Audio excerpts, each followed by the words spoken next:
The Islanders take on the Flyers Game 2, and that's going to be a 3 p.m. Eastern puck drop in that contest. New York's up 1-0, but despite that, the Flyers are still minus -1.25 on the money line. Total's 5.5 juice to the under. The Islanders are plus 105 for an outright win. And if you like the Islanders to cover here, they're minus $3 catching the goal and a half on the puck line. We got Semyon Varlamov for the Islanders, Carter Hart for the Flyers. I'm 5-1 in my last 6 NBA tier package plays on patreon.com/BrockPage. I'm also 3-0 in my last 3 extra daily pick tier package plays on that site as well. For more information on how you can access these exclusive premium sports picks, link for that site is in the description section below. That's patreon.com/BrockPage. And despite advancing to the second round, the Flyers have lost 2 out of their last 3 contests here. 11 total goals they gave up during that span.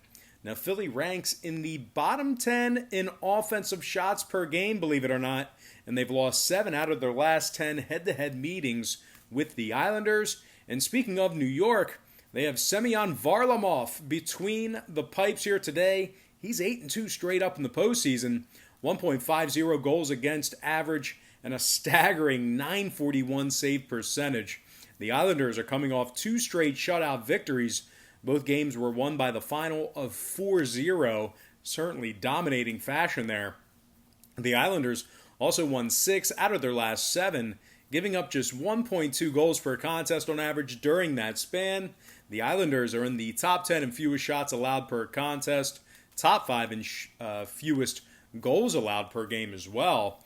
Anthony Beauvillier leads the club in postseason goals with 6 of them. He also has 3 assists and 9 total points. Anthony's currently a +6 when he's on the ice. John Gabe Pajot also scored 5 times in the postseason, couple assists, +10 when he's on a shift. And Matt Barzal has 8 total points in the postseason, 5 assists, and a +8 when he's on the ice. The Islanders also rank in the top 10 in fewest shots allowed away from their home ice. New York's giving up just 2.5 goals per contest on average away from the friendly confines as well. Now, total-wise, 67% of New York's games away from home stayed under the posted total. Meanwhile, the Flyers saw 9 out of their last 10 stay under the total of 5.5 goals themselves. Give me the Underdog Islanders plus 105 and the under 5.5 in that contest. And before we go ahead and move on, just want to take another quick timeout and welcome you to the video. Got some lines and personal leans out for Wednesday's NHL Stanley Cup playoff hockey action. Happy Wednesday to you guys. Happy hump day to you. The weekend is already right around the corner. Now, before we go ahead and dive into some more free content right here on YouTube, I just have to quickly remind you once again that we are 5-1 in our last 6 NBA tier package plays on patreon.com/BrockPage. We're also 3-0 in our last 3 extra daily pick tier package plays on that site as well. If you want some more information on how you can join in on the action, link for that site is in the description section below. And once again, that's patreon.com/BrockPage. And moving on, we're going to take a look at the Lightning Bruins Game 3, and that's going to be an 8 p.m. Eastern puck drop. Series all tied up at 1 apiece. The Bruins are the $1.20 favorite in this matchup here. Totals 5.5 flat. The Lightning's catching even money for an outright win, and if you like Tampa to cover here, they are minus 275 catching the goal and a half on the puck line. We have Andrei Vasilevsky for the Lightning, Jaro Halak for the Bruins. Now, Boston gave up 4 goals to lose Game 2 of this series. The Bruins have also won just 3 out of their last 10 head-to-head meetings with the Lightning, really struggling when facing Tampa Bay. And speaking of Tampa, they've won 64% of their games as the underdog this season. They also won 4 out of their last 5 games, scoring 16 total goals during that span. Andrei Vasilevsky's winning 70% of his starts in the postseason here. 215 goals against average and a .921 save percentage. The Lightning rank in the top 3 in scoring, top 10 in fewest goals allowed per contest. Now, Stamkos is still out indefinitely. McDonough is questionable. Having said that, though, this club is still being led by Braden Point, who scored 5 times in the postseason, along with 7 assists for a dozen total points. Nikita Kucherov also has 7 assists in the postseason, 10 total points for the Lightning. And Victor Hedman's currently +5 when he's on the ice in the postseason as well. This Tampa Bay defense is allowing just 2.7 goals per contest away from their home ice. Now, total-wise, 80% of Tampa's last 10 games stayed under the total of 5.5 goals. Tampa also went nearly 60% to the under away from home this season as well. Meanwhile, the Bruins on the other side of things, well, they saw 11 out of their last 15 stay under the posted total. The Bruins went nearly 61% to the under away from their home ice themselves.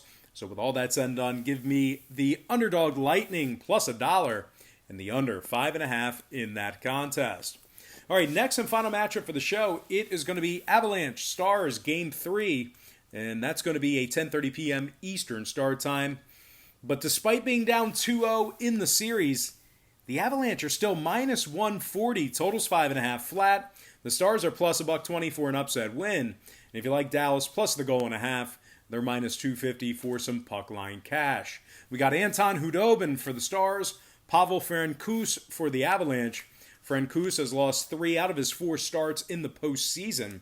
The Avalanche have given up 10 goals already in the series to the Stars, who averaged just 2.5 goals per contest for the entire season. Certainly not known for their offensive prowess. But anyway, Colorado's lost 3 out of their last 5, giving up nearly 5 goals per contest on average in those 3 losses. The Avalanche have been victorious in just 3 out of their last 10 head-to-head meetings with the Stars as well. Phil Grubauer, he's still out. Calvert is listed as questionable. And when it comes to this Dallas squad on the other side of things, well, they are holding the Avalanche to just 2.4 goals per contest in their last 10 head-to-head meetings. Certainly having good success against Colorado in recent meetings. The Stars are up 2-0 in this series and held Colorado to just 2.5 goals per contest in that very short sample size. Anton Khudobin's won 6 out of his 9 starts in the postseason, proving to be a very worthy replacement for Ben Bishop. The Stars are currently on a 5-game winning streak, and they uncharacteristically scored a total of 24 goals during that stretch. Joe Pavelski scored 7 goals in the postseason. He's +4 when he's on the ice. Denis Goryanov has also scored 6 times, along with a couple assists in the postseason as well. And Alex Radulov has 8 total points in the postseason himself. 5 goals, 3 assists, +5 for Alex. And defenseman, can't forget about defenseman Jamie Oleksiak, who currently leads the club in plus-minus with a +11 in postseason action. The Stars have won nearly 60% of their games this season as the dog. They're also in the top 3 in the league in fewest goals allowed per contest. Now, total-wise, the Stars' last 3 straight flew over the total of 5.5 goals.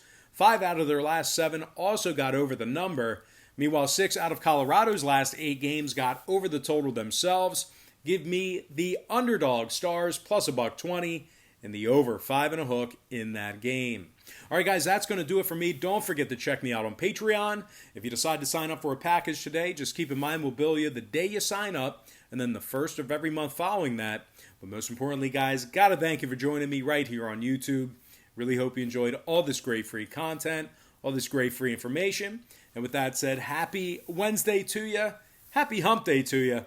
And I look forward to seeing you later on today on my website at patreon.com/BrockPage.